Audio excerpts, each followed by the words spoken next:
እግዚአብሔር እንደዚህ ይለኛል፣ አንድ ሰው ያልደከመበት ያለፋበት ነገር እጁ ገባ። አንድ ሰው ዛሬ ያልደከመበት ነገር እጁ ገባ። እንድትኖሩ እግዚአብሔር የፈለገው ከናንተ በሚወጣ ጉልበት ለናንተ እየሰራችሁ ሳይሆን ስልጣናችሁን ተጠቅማችሁ የሌላውን ጉልበት ተጠቅማችሁ እንድትኖሩ። በዚህ ዘመን በጣም ብዙ ነቢያት የሚባሉ ስላሉ የሪቫይቫል ዘመን እንደመጣ አድርገው ነው የሚቆጥሩት። እግዚአብሔርን ታማኝነት እንዴት ይገልጹታል? ብተው አይተው ብትረሳ አይረሳ ደከምኩ አይልም። ትፈወሱ እግዚአብሔር አይጠየቅም። ቢፈውሰኝ ባይፈውሰኝም እሱ ይክበር። ሳይፈውስሽ እንዴት ብረሞታል? በሽታ ያስተማረኝ ነው ብሎ የሚያምን ሰው መቼም ፈውሱን አይቀበል። ብዙ ሰው ባይፈወሰው ለዚህ በኋላ ድምጽ መጣ። ምን አይነት ድምጽ ወጣ? ከስቴጁ ተነሱ የሚል ድምጽ። ተነሱ ሲል ወደ ቤት ምን ሄድ መስሎኝ ተነሱ ሲል ተነስቼ ቆምኩኝ። ስቆም አያለው እኔ ብቻ ነኝ የቆምኩት። አንተ እኔ ብቻ ነኝ። ሰላም የያው ቃል ሚዲያ ተከታታዮች እንደምን አላችሁ? በእያላችሁበት የጌታ ጸጋ ከሁላችሁ ጋር ይሁን። ዛሬም እንደተለመደው በአዳዲስና በአጫጭር በአስተማሪ ቪዲዮዎች መጥቻለሁ። ለዚህ ቻናል አዲስ የሆናችሁ ሰብስክራይብ፣ ሼር በማድረግ እንዲሁም ደግሞ ይህንን ቪዲዮ ላይክ በማድረግ ቤተሰብ እንድትሆኑ በጌታ ፍቅር ጠይቃለሁ። እስከ ፕሮግራሜ ፍጻሜ ድረስ አብራችሁን ቆዩ። መልካም ቆይታ።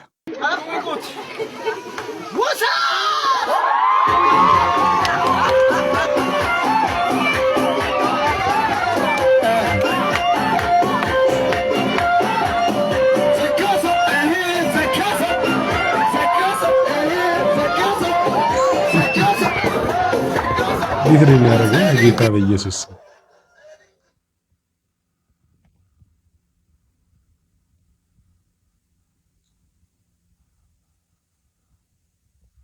የምር ግን ከነዚህ ሰዎች ጋር ሃይማኖታችን እኩል ነው?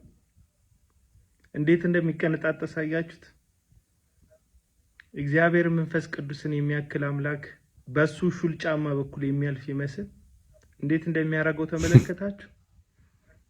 አሁን እነዚህን መቃወም መንፈስ ቅዱስን መቃወም የሚመስለው ሞኝ እኮ አለ። እኔ ከነዚህ ጋር ሃይማኖቴ አንድ አይነት አይደለም። የምሬ ነው የምላችሁ።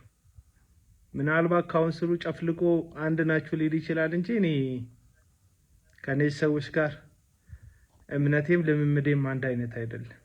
መጽሐፍ ቅዱስ አንብቦ ነው ወይስ ደግሞ ጦዞ ነው እንደዚህ የሚሆነው? ወይ ደግሞ እየጦዙ ነው መጽሐፍ ቅዱስን የሚያነቡት ማለት ነው እነኚህ ሰዎችና ድርጊታቸው ልምምዳቸው ከየት እንደሚቀዳ ራሱ ግራ ነው የሚገባኝ እኮ። የሚያደርጉት ነገር አንዳንድ ጊዜ እንደ ጤነኛ ሰው ስታስቡት አንድ ጤነኛ ሰው ባለ አእምሮ ሰው ሊያደርገው የሚችለው ነገር አይደለም ይሄና ህዝቡም አብሮ ከሱ ጋር እንደሚያደርገው ነው ያሳጣው እና በጣም ያሳዝናል።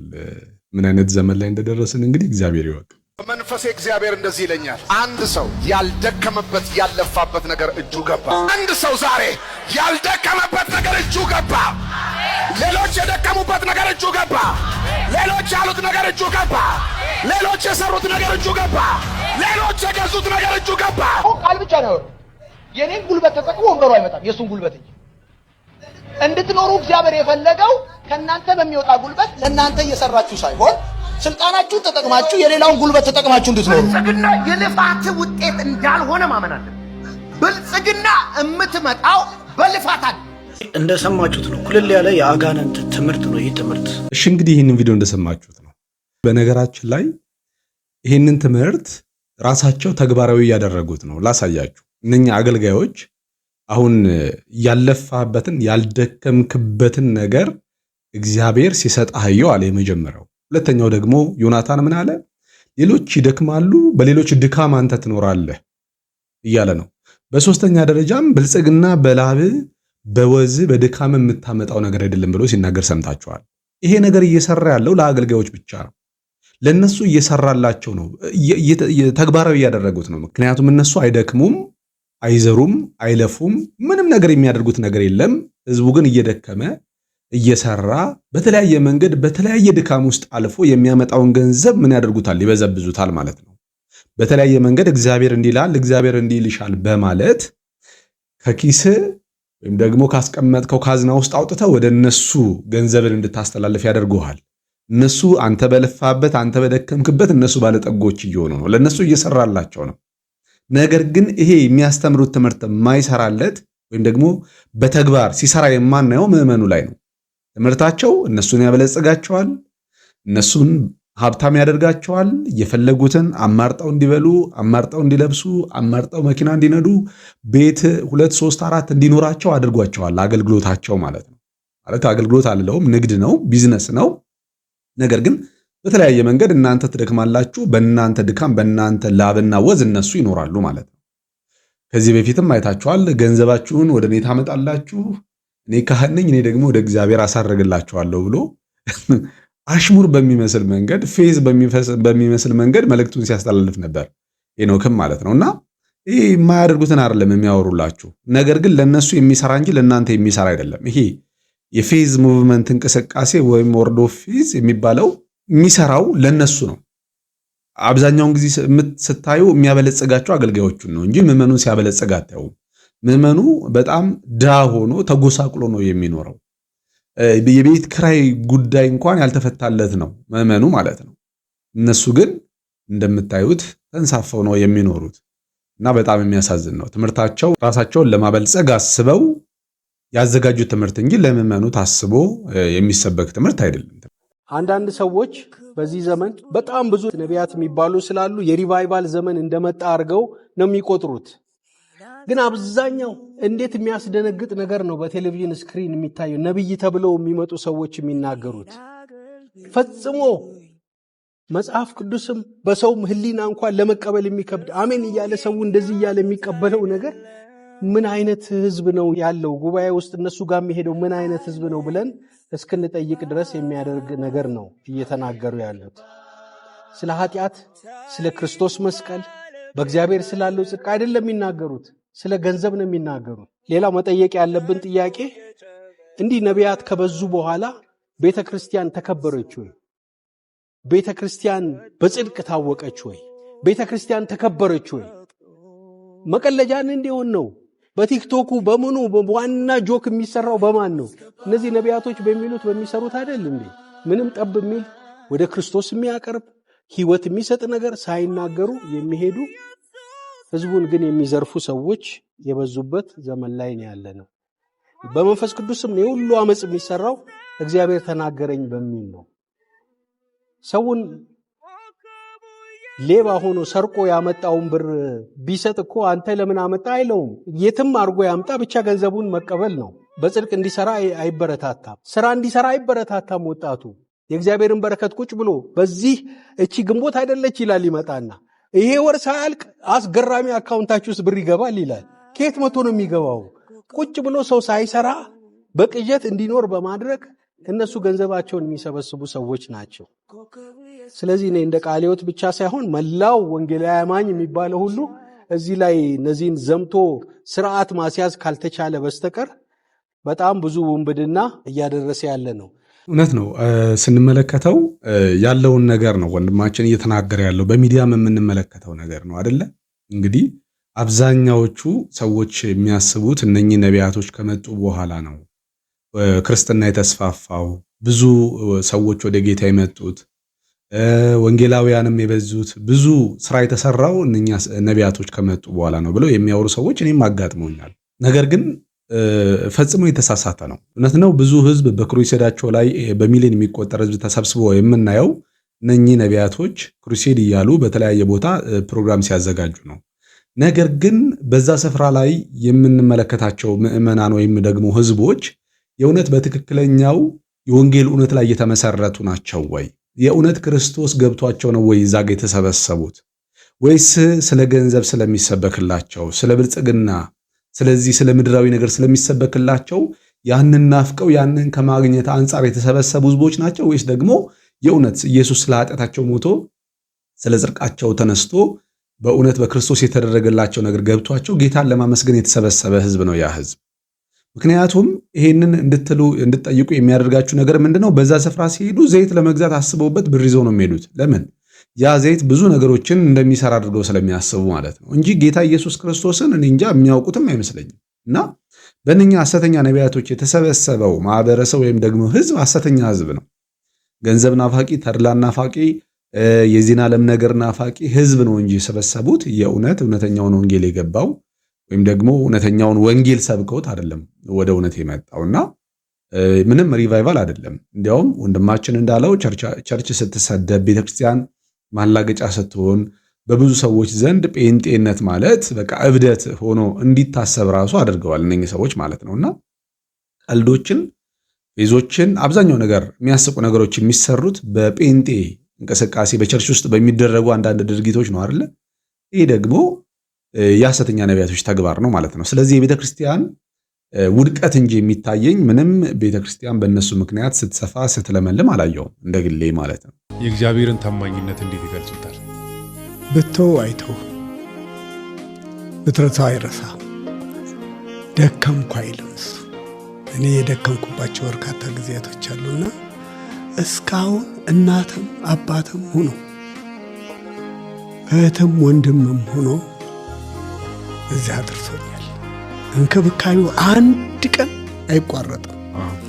እውነት እልሃለሁ ምርር የሚለኝ ነገር ገጥሞኝ ሳለቅስ እምባዬን ጠርጎ አባብሎ ተናግሮኝ ተፈውሽ እነሳለሁ እና የእግዚአብሔር ስም የተባረከ ይሁን። እሱ ቃላት አይገልጹም የእግዚአብሔርን ታማኝነት።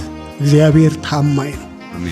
መጽሐፉ ለሚታመኑለት ታማኝ ነው ይላል። አይደለም ለሚታመኑለት፣ ለማይታመንም ለጠራቸው ታማኝ ነው። ለመረጣቸው ታማኝ ነው ጌታ።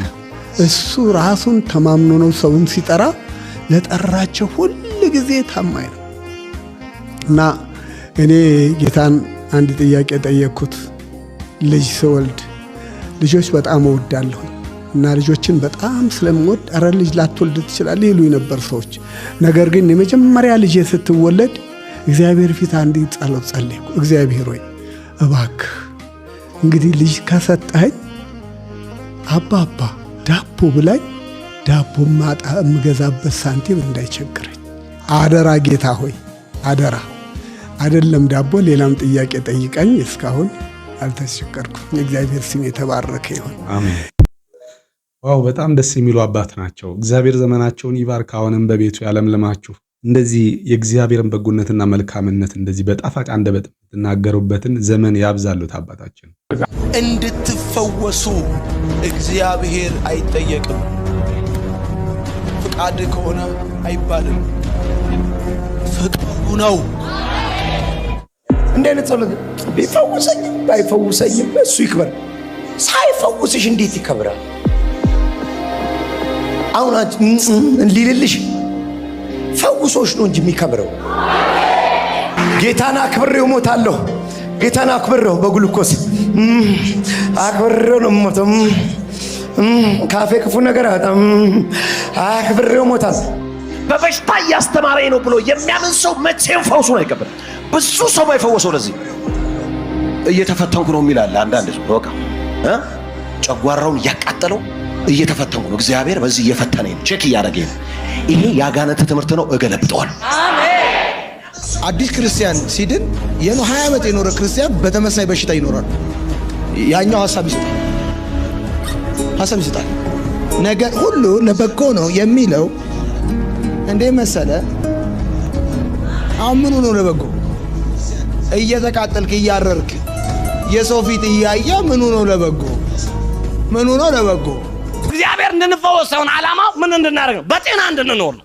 ምን ታዲያ ሃይማኖተኛ ትሆናለህ? እግዚአብሔር በበሽታ ያስተምረኛል ትላለህ? ከ66ቱ የመጽሐፍ ቅዱስ መጽሐፍት አንዱ መጽሐፍ ሙሉውን እግዚአብሔር በህመም ሊያስተምር፣ ሊቀርጽ፣ ሊሰራ፣ ሊያበጅ፣ ሊያሳምር እንደሚችል ሰውን ወደ ሆነ ደረጃ ሊያደርሰው እንደሚችል የሚያሳይ አንድ ሙሉ መጽሐፍ አስቀምጦልናል። ምንም እንትን ማንለው 42 ምዕራፍ ያለው የኢዮብ መጽሐፍ ከምዕራፍ 1 እስከ ምዕራፍ 42 ይሄንኑ ነው የሚተርክልን። በአዲስ ኪዳን ብዙ ቦታዎች ላይ እግዚአብሔር መከራን ተጠቅሞ በልጆች ውስጥ እግዚአብሔር የሚፈልገውን የክርስቶስን መልክ ለማምጣት ወይም ደግሞ በቅድስና ህይወት ለማሳደግ ይሄንን መከራ ችግርና እንደዚህ አይነት ነገሮች እንደሚጠቀምባቸው በግልጽ ተጽፎ እናያለን። አንዳንድ ክርስቲያኖች አውቃለሁ እኔ በአካል በጤንነት እግዚአብሔርን ካወቁበት ጊዜ ይልቅ ታመው አልጋ ላይ እግዚአብሔርን ያወቁበት ነገር እንደሚበልጥ የነገሩኝ ሰዎች አሉ። ይሄ ማለት ምን ማለት ነው? በእነዚህ በጣም ከባድ በሆኑ ሞመንቶች ውስጥ ወደ እግዚአብሔር የምንጠጋበት ነገር ቴንደንሲያችን በጣም ይጨምራል በመከራችን ጊዜ ማለት ነውና ሴስ ሉዊስ የተባለ ጸሐፊ እንዲሁም ሲናገር እግዚአብሔር በተለያየ መንገድ ይናገራል፣ በመከራ ውስጥ ግን ይጮሃል ይላል። እሺ እንግዲህ ይህን ቪዲዮ እንዳያችሁት ነው። እኔ እንደ ግሌ እግዚአብሔር አምላክ በተለያየ መንገድ ሰዎችን ያስተምራል ብዬ አስባለሁ። ምናልባት በሽታው ከእግዚአብሔር ባይመጣ እንኳን በበሽታ ውስጥ ግን ሰዎች በተለያየ መንገድ ያው የወደቀ ሰውነት ነው የያዝነውና አንታመምም አንልም። በተለያየ መንገድ በራሳችን ጎዳና በምንሄድባቸው በራሳችን ሐሳብ በተመላለስንባቸው ዘመን ላይ በስጋችን የተለያየ ነገር ሊያጋጥመን ይችላል። ነገር ግን እግዚአብሔር ያንን ተጠቅሞ እኛን ወደ ራሱ ለማምጣት እኛን ወደ ልባችን ለመመለስና እንድናስተውል ለምሳሌ አንድ ሰው ለሞት እንኳን ቀርቦ ታሞ በነበረበት ጊዜ በቃ ከዚህ በኋላ ልሞት ነው ማለት ነው፣ ህይወት ይህች ናት ማለት ነው ብሎ ከዚህ በኋላ ያለውን ዘመኔን እግዚአብሔር ቀን ከጨመረልኝ ዘመን ከሰጠኝ አንተን አመሰግናለሁ አከብረሃለሁ ብሎ ለእግዚአብሔር ቃል የሚገባ ብዙ አለ በአልጋ ላይ ሆኖ ማለት ነው። ስለዚህ እግዚአብሔር አምላክ በሽታን ለመልካም አይጠቀመውም አልልም። በህይወታችን የትኛውንም ነገር እግዚአብሔር አምላክ ለራሱ አጀንዳ ለራሱ ዓላማ ሰዎችን ለማስተማርና ወደሱ ለማቅረብ ይጠቀምበታል ብዬ አስባለሁ። ምክንያቱም እግዚአብሔር በአንድም በሌላም መንገድ ስለሚናገር ማለት ነው። የሚናገርበትም ዓላማ ደግሞ ሰዎች እንዲሰቃዩ በመከራ በበሽታ ተይዘው ዘመናቸው እንዲያልቅ ሳይሆን ዘላለማቸውን እንዲያተርፉ ከሱ ጋር ቀሪው ዘመናቸውን እንዲኖሩ እግዚአብሔር ሊያደርግ ይችላል። በሶስተኛ ደረጃ ደግሞ ሰው ታሞም ቢሞት ክፋቱ ምንድነው ነው? በሽታ የወደቀው ሰው ባህሪ ነው። በቃ እያንዳንዱ ሰው ሊታመም ይችላል። በዛም መንገድ ቢሆን ህይወታችን ቢያልፍ ልክ እንደ ነውር የሚታይበት እንደ ኃጢአት የሚታይበት ከእምነት ማነስ ነው ተብሎ በመንፈሳዊ ህይወቱ የሚወቀስበት መሆን የለበትም። ምክንያቱም በተለያየ መንገድ ወደ ጌታ ልንሄድ እንችላለን። ምክንያቱም ኢየሱስ ክርስቶስ የሞተበት የተነሳበት ዋነኛው ዓላማው ለዘላለም ህይወት ጉዳይ ስለሆነ ማለት ነው። ስለዚህ በእንደዚህ አይነት ነገር ብዙዎችን ሲኮንኑ መለከታለሁ። ብዙዎች ታመው ከቸርች ለብዙ ጊዜ ቆይተው ጠፍተው ሲመጡ ፓስተሮቻቸው ለምን እንደቀሩ ሲጠይቋቸው በህመም ምክንያት እንደሆነ ሲነግሯቸው እንዴ አታምኝም እንዴ እስከዛሬ አላመንክም እንዴ ተብለው ድጋሚ ቸርች እንዳይመጡ የተደረጉ ብዙ ሰዎች አውቃለሁ እኔ። ምክንያቱም ይሄ ነገር የሚኮንን ስለሆነ እንዴ አላመንኩም እንዴ እኔ አልዳንኩም እንዴ ብሎ ራሱን ኮንኖ ከቤተክርስቲያን የሚቀር ብዙ ሰው ስላለ ማለት ነው። እና በእንደዚህ አይነት ምክንያት የብዙ ሰዎች ልብ ተሰብሮ ከቸርች የቀሩ አሉ። እና ያው መጽሐፍ ቅዱስን ለራሳችን ዓላማ ጠምዝዘን ባንናገረው መልካም ነው ብዬ አስባለሁ። እናመሰግናለን ብዬ ወጣው አልተመለስኩም። እንዲህ እያልክ ነው የምትወጣው? እንዲህ ነው። ሌላው አንዳንዱ እዚህ መድረክ ላይ የምትናገረው አይደለም። ለምሳሌ አንዳንድ ሰው ይሄ ከውጪ መጽሔት ላይ የተገለበጠ ነው ብሎ አንዱ አናደደኝ እንጂ በህይወታችን ላይ የገጠመ ነገር አለ። እኔ አንዳንድ ጊዜ ስብከት ይደብረኛል። አንዳንዱ ሰባኪ ስብከቱ ይደብረኛል። ለምሳሌ ዘማሪ ሆኖ ስበክ ስትለው አይሆንም። ሁሉም መክሊት አለው አይደል? ጸጋ ታንኪዩ መክሊት አለው ሁሉም። በቃ ጸጉር ቆራጭ አይሆን መቼም ፓስተሩ መጥቶ ሌላ ሙያ ከሌለው በስተቀርና በቃ ይሄ ሰውዬ ከሆነ ይደብረኛል ብዬ እኔ ነው ግልጽ ነው የምናገረውና ጥግ ላይ እጂ ትንሽ ስል እንቅልፌ ወሰደኝ። የእውነት አዎ፣ አንድ የኔ ኮርነር አለች፣ የኔ ቦታ አለች። እንቅልፍ ወሰደኝና ቶሎ በወጣን ቶሎ ተነሱና ውጡ በተባለ ቶሎ በወጣን ብዬ ስሜቴን አልደብቅም። አንዳንድ እኮ ስሜቱን ደብቆ ነው አሜን የሚል ሁሉ ቦታ እኮ ይሰለቻል፣ ጊዜ ያስፈልገዋል። ጳውሎስም ለዚህ እኮ ነው ሐዋርያ ጳውሎስ ይሄን ነገር ልጽፍላችሁ ነበረ የጊዜ ጥረት ገጠመኝና አልጻፍኩላችሁም ይላል። አየህ ጊዜ ወሳኝ ነው። ሁለት ቦታ ጊዜ ያስፈልጋልና በኋላ ድምፅ መጣ። ምን አይነት ድምፅ ወጣ ከስቴጁ? ተነሱ የሚል ድምፅ። ተነሱ ሲል ወደ ቤት የምንሄድ መስሎኝ ተነሱ ሲል ተነስቼ ስቆም አያለው እኔ ብቻ ነኝ የቆምኩት። አንተ እኔ ብቻ ነኝ። ሰው እኔን እያየ ይላል። ለካ የተባለው ምንድነው?